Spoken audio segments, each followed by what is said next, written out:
Salut à tous et bienvenue sur Osmosis. Aujourd'hui, on va parler culture et tradition, Aventure et religion, meurtrissure et expiation, torture et inquisition. dictature et répression. Promis, ça va être fun.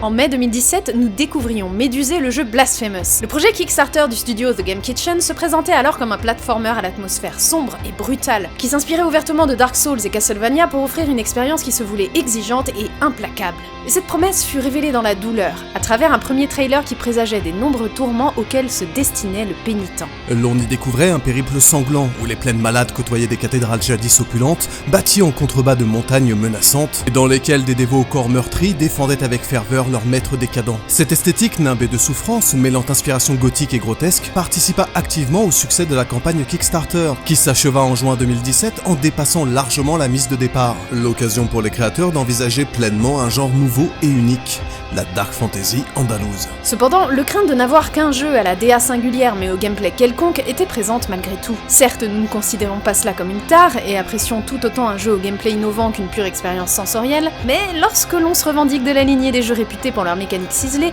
on ne pouvait s'empêcher d'attendre le jeu au tournant sur ce point. Heureusement, la sortie du jeu le 10 septembre 2019 dissipa nos doutes, et Blasphemous tint toutes ses promesses. Celle de proposer un platformer à la difficulté relevée mais justement dosée, celle d'une exploration non linéaire d'un monde vaste, disposant d'un lore riche et travaillé, celle de combats exigeants sans être frustrants, grâce au personnage du pénitent dont les contrôles ne sont jamais pris en défaut, et surtout celle de cette esthétique si particulière qui fait l'objet de cette vidéo.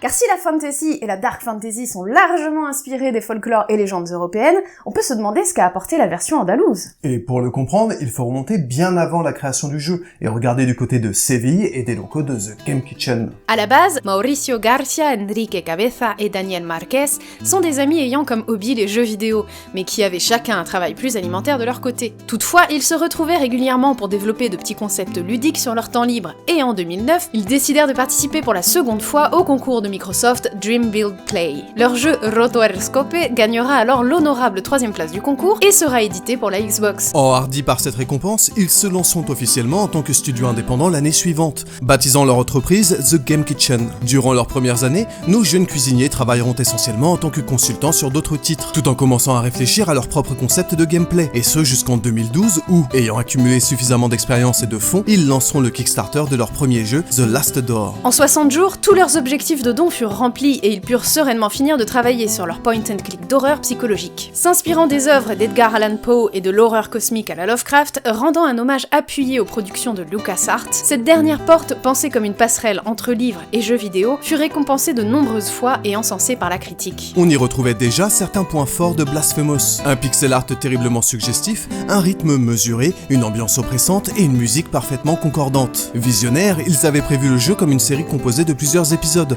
dont le dernier sortit en janvier 2016. Le temps était alors venu pour eux de passer à autre chose, quelque chose d'encore plus ambitieux, plus personnel et surtout plus viscéral. Surtout qu'entre-temps, quelques nouvelles œuvres avaient fait parler d'elles dans le monde du jeu vidéo. Notamment la série des Souls qui avait explosé et dont les cuisiniers s'étaient délectés. Une atmosphère sombre et sans espoir, un gothique majestueux et angoissant, un sentiment de solitude et de fragilité, perdu au milieu de l'immensité d'architecture éternellement maudite. Cette proposition frappa de plein fouet l'équipe, saisie par la qualité émotionnelle et artistique de Dark Souls et de ses suites, alors qu'elle travaillait encore sur The Last Door. De plus, l'univers de Dark Souls les renvoya également à une autre série de jeux japonais bien plus ancienne, qu'ils avaient également adoré parcourir enfants, à savoir les Castlevania, et plus particulièrement ceux s'inscrivant dans la continuité de Symphony of the Night. Avec leur monde semi-ouvert, leur bestiaire puisant aussi bien dans les légendes locales que les mythologies étrangères, et la qualité de leurs sprites et animations au service d'une direction artistique singulière, les Castlevania constituaient pour le studio aussi bien une source d'inspiration qu'un objectif à atteindre en termes d'esthétisme et de game feel. La soif de création les étreint alors et ils décidèrent que leur nouveau titre serait un jeu capable de faire écho à la stature des séries Souls et Castlevania. Des combats exigeants et mesurés, une atmosphère lourde et désespérée, et des mécaniques de Metroidvania mises au service d'un monde réfléchi jusque dans ses moindres détails, mais dont l'histoire ne se dévoilerait qu'aux joueurs les plus curieux. Cette flamme créatrice au creux des mains, Enrique Cabeza, le directeur artistique du studio, commença à coucher quelques concepts sur papier numérique, à base de chasse aux vampires, d'apparitions démoniaques et d'ambiance macabre. Mais cela restait très générique, très déjà vu. Comment insuffler un style nouveau à ses inspirations gothico-lugubres? Comment s'émanciper de Castlevania et Dark Souls tout en leur rendant hommage? Ces questions hanteront longtemps le groupe de créateurs, d'autant que, de leur point de vue,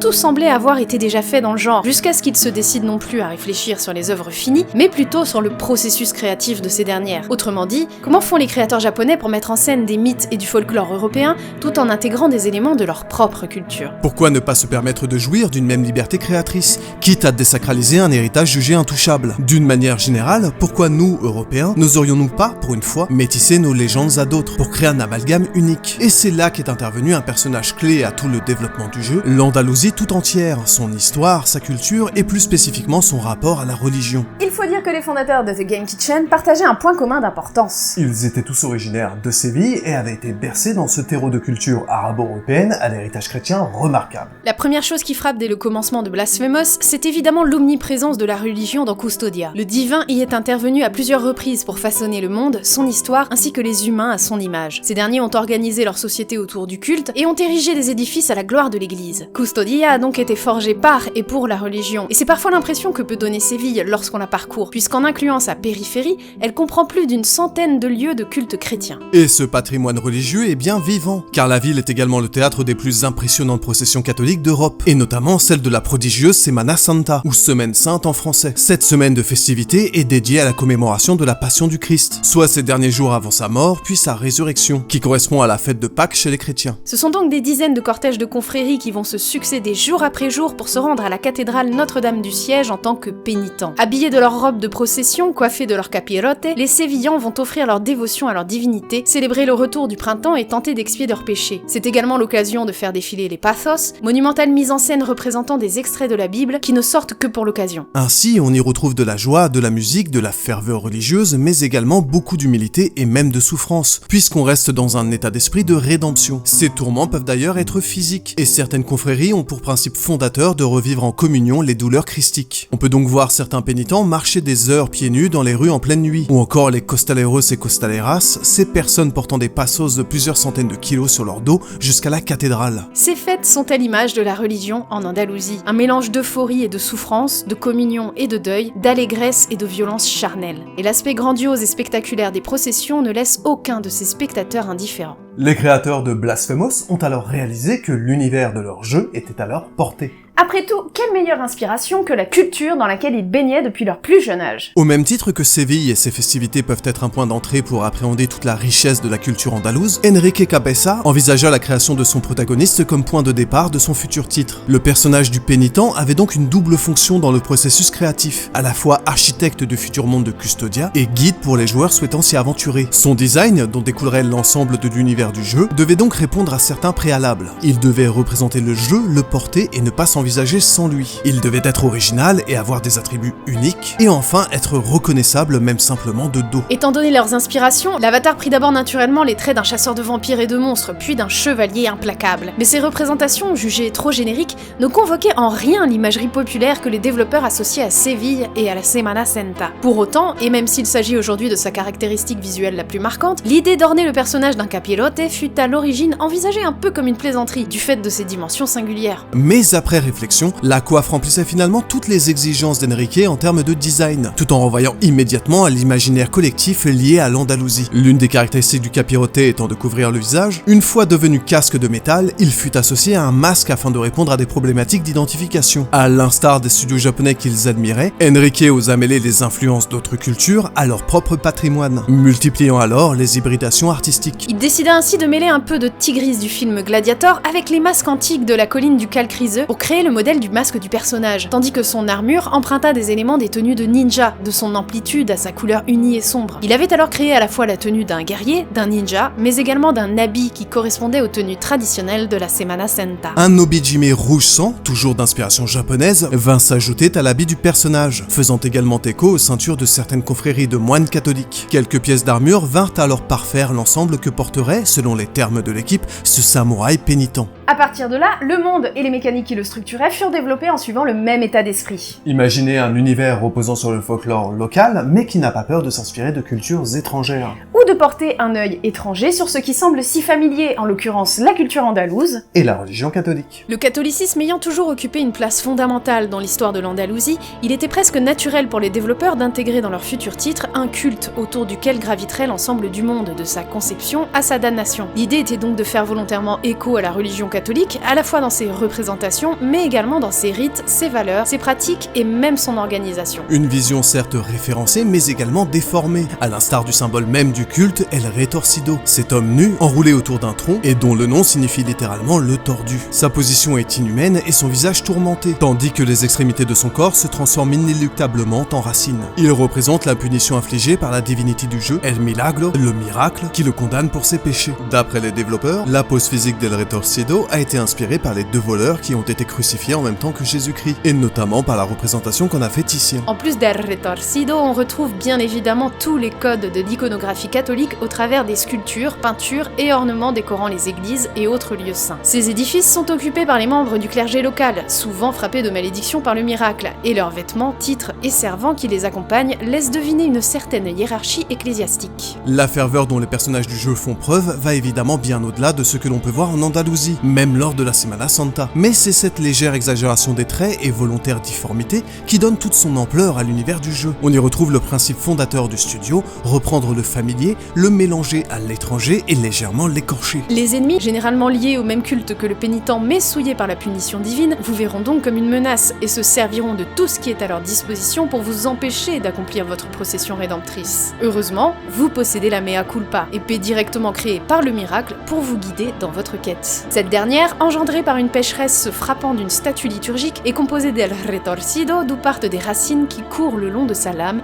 abondante d'épines. La religion est donc à la fois fondatrice du monde de Blasphemous et composante indissociable de ce dernier. Et ce de la même manière qu'elle a été déterminante dans l'histoire et la culture espagnole. Blasphemous n'est certes pas le premier titre à mettre en scène un culte ou une religion, et même à lui accorder une place centrale dans le récit. Mais le jeu se distingue de ses pairs dans le traitement de cette dernière. Trop souvent, les jeux vidéo se complaisent dans une position consistant soit à utiliser la religion comme décorum, soit à la désigner comme simple superstition, quand il ne s'agit pas directement de la source de tous les maux, si grossièrement extrémisée qu'elle se vide alors de son sens, de sa substance et surtout de sa complexité. Mais dans la diégèse de Blasphemous, la religion est une réalité concrète et tangible, son existence n'est donc jamais remise en cause et encore moins rejetée. La religion est monde et le monde est religion. Oser l'utiliser non plus comme un support de critique, mais comme une matière première pour un monde lugubre inspiré de la culture du sud de l'Espagne, c'était la démarche à l'origine de cette fameuse Dark Fantasy andalouse. En effet, tout le long du jeu, le culte du miracle sera autant bien fait que malédiction. Vous pourrez sauvegarder grâce au prix Dieu, mais vous ferez attaquer par des membres de l'église. Le bienveillant Deo Gracias fera office de guide tout le long de l'aventure et vous introduira au lore. Mais Perpetua, malgré ses ailes d'archange, vous traquera sans relâche pour vous infliger son jugement. Et à l'image de Saint François d'Assise, on croisera dans le village d'Albero en ruine Tirso et ses dévots, embrassant les malheureux afin de les soulager des blessures et souffrances infligées par la malédiction divine. Cette ambiguïté, qui semble toute naturelle dans le jeu, ne vient pas de nulle part. Elle est ancrée au sein même de l'histoire de l'Andalousie, qui a vécu cette dualité entre les valeurs religieuses et les histoires sanglantes de leurs représentants et en est encore aujourd'hui stigmatisée. Il faut dire qu'après les croisades puis la Reconquista, dans les dernières décennies de cette période meurtrière, les royaumes d'Espagne vont s'inspirer de la France et mettre en place un système juridique catholique, ayant pour but de renforcer le patriotisme du pays en cours de reconquête. L'idée était alors de construire une identité nationale forte basée sur la foi catholique. Cette institution sera appelée Tribunal del Santo Oficio de la Inquisición. Ou, si vous préférez, à l'Inquisition. Contrairement aux croisades qui n'avaient pas lieu sur le sol espagnol et à la Reconquista qui ne concernait pas toutes les communautés religieuses espagnoles, l'Inquisition, elle, va concerner tout le monde, partout, et ce pendant plusieurs siècles. Pour faire bref, l'Inquisition c'est la chasse à tous ceux qui ne sont pas de fervents catholiques depuis plusieurs générations. Pendant presque 400 ans, des dizaines de milliers de procès pour hérésie auront lieu dans tout le pays au travers de tribunaux plus ou moins locaux. Si l'hérésie majeure était grosso modo de ne pas être catholique d'une manière ou d'une autre, la liste des hérésies mineures était beaucoup plus vaste, puisque puisqu'on y trouve le blasphème, être une femme indépendante, la sodomie ou avoir mal regardé l'inquisiteur du coin. Et on plaisante à moitié car ça se jouait vraiment à un regard dans certains endroits. Il valait donc mieux faire preuve de zèle et démontrer le plus possible sa ferveur religieuse. On retrouve évidemment dans Blasphemous des références directes à l'Inquisition, comme par exemple avec Exposito, enfant devenu aveugle en voyant sa mère sur le bûcher, ou simplement avec certains collectibles, comme les vestiges de Tentudia. Dans la cathédrale se trouve le mur des saintes interdictions, qui se révèle être une prison dans laquelle sont enfermées les pauvres âmes ayant été jugées hérétiques, ainsi que leurs gardiens dégénérés. Une occasion pour le jeu de mettre en scène, à travers son lore, une figure bien connue de la pop culture, le grand inquisiteur pervers et tout-puissant, à la fois juge et bourreau. Fait intéressant, le concept du tribunal de l'Inquisition était à la base plutôt toléré, et assez peu de documents officiels étaient publiés sur les méthodes du tribunal, si ce n'est pour constater son organisation exemplaire. Cependant, ce dernier était assez puissant pour pousser à la censure toute forme d'expression jugée trop déviante, ce qui n'a évidemment pas facilité le travail de mémoire et par extension la critique de cette période. Néanmoins, au fil des siècles, les voix contestataires finiront par se faire entendre, et les artistes s'empareront du sujet et le développeront. Ainsi naîtra donc l'image populaire et toujours actuelle du tribunal de l'Inquisition, accompagnée de la figure terrible du grand inquisiteur, un humain ayant tenté de nier sa nature humaine en s'infligeant les lignes de conduite les plus strictes de la religion. En retenant ses pulsions depuis des années, il n'a fait que les vivifier, et il utilise le dogme et sa position pour assouvir ses plus bas instincts. Au fil du temps, l'idée d'un homme d'église puissant et perverti ne se limitera plus aux inquisiteurs, mais bien à divers corps ecclésiastiques. Et c'est bien un thème que l'on retrouve dans Blasphemous. Même s'il est question d'une punition divine, il n'y a que très peu d'apparitions démoniaques, essentiellement des humains damnés et marqués par la malédiction, exhortés à laisser libre cours à leur plus noire velléité, sans pour autant renier leur culte, dont ils gardent les attributs et les lieux. Ce choix contraste avec ce qu'on projette habituellement sur la fantasy, avec ses collèges de magie et ses créatures fantastiques. Ce qui permet de caractériser un peu plus la fameuse Dark Fantasy andalouse.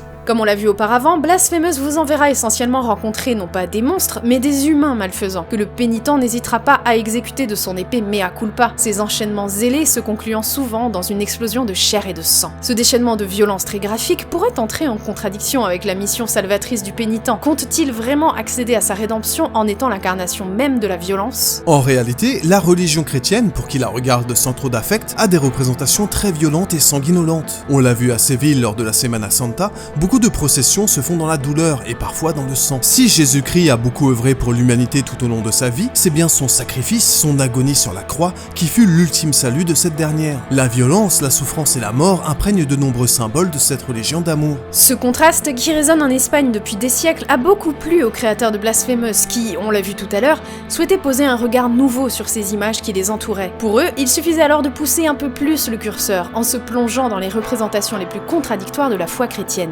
Enrique Cabeza étudiera par exemple les incorruptibles, ces saints décédés dont les cadavres sont restés a priori naturellement en très bon état de conservation quand ils ne se sont pas momifiés tout seuls. Certains de ces corps sont exposés pour être vénérés, habillés et ornés de bijoux, déposés sur des tissus brodés de fils d'or, alors qu'il s'agit encore une fois de personnes mortes. Ainsi, l'idée de créer un monde où se confronteraient en permanence la foi, l'humain et la violence a incité les artistes du jeu à s'intéresser au travail du portraitiste espagnol Francisco Goya. Ce dernier est souvent cité comme référence artistique par Enrique Cabeza pour son propre travail sur Blasphemous. Dans plusieurs œuvres et séries de gravures aussi violentes que lugubres, il dénoncera les guerres, les abus de pouvoir et évidemment l'Inquisition. On ressent son influence dans les paysages de Custodia, notamment dans les lumières et les choix de couleurs des niveaux, tout en nuances de terre, d'or et de sang.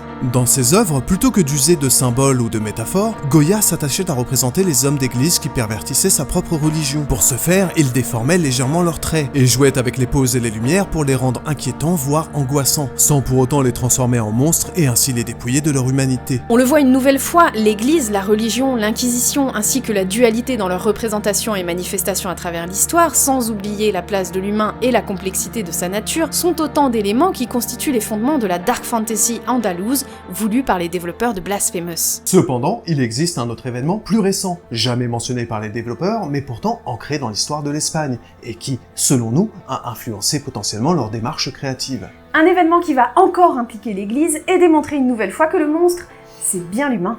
En 1939, après des années de guerre civile, le général Franco devient le dirigeant et surtout le dictateur de l'Espagne, marquant la victoire du nationalisme traditionnaliste catholique. Franco mit alors en place son propre gouvernement, aidé à la fois par l'organisation nationaliste fascisante nommée la Phalange et aussi par l'Église. Par souci de légitimité et pour bien se démarquer des communistes laïcs, Franco confiera à l'Église de nombreuses responsabilités et privilèges. À elle de gérer l'éducation, l'état civil, le contrôle des médias, les prisons et en partie les hôpitaux. Décoré par le Vatican, Franco se faisait représentant et protecteur de ce dogme et souhaitait aider l'Église à soigner le pays des athées et autres non-catholiques qu'il considérait comme un poison à éradiquer au plus vite. L'Église devint progressivement à la fois organe exécutif et outil de répression de l'État. Et il est intéressant de noter que Custodia, le monde dans lequel se déroule Blasphemous, signifie surveillance. Durant le franquisme, la religion devint un véritable élément de légitimation du châtiment corporel, voire souvent de la torture, qui s'inscrivait alors dans le projet de rééducation morale et religieuse du pays, exactement comme l'avait fait l'Inquisition quelques siècles auparavant. Les détenus auront donc une dette à payer envers la société espagnole et aussi envers Dieu. Dans ce contexte, pour espérer sortir de prison, il fallait suivre un véritable processus de pénitence dite catholique. Cette collaboration entre l'Église et l'État fut si particulière qu'elle sera nommée à la fin du XXe siècle le national-catholicisme. Le clergé local collaborera également avec le gouvernement franquiste pour retirer les nourrissons de familles jugées trop de gauche ou pas assez catholiques, afin de les replacer dans des familles plus méritantes, plus riches ou plus ferventes à leurs yeux. Une sorte de purge sociale qui avait également un but religieux, puisqu'on parlait alors de sauver les âmes des enfants. C'est ce qu'on appelle aujourd'hui l'affaire des enfants volés du franquisme, qui a été découverte par le grand public espagnol dans les années 2010, soit seulement 6 ans avant le développement de Blasphemous. Mais à nouveau, même au sein du national-catholicisme, une véritable relation ambiguë va se dessiner entre l'Église et le peuple.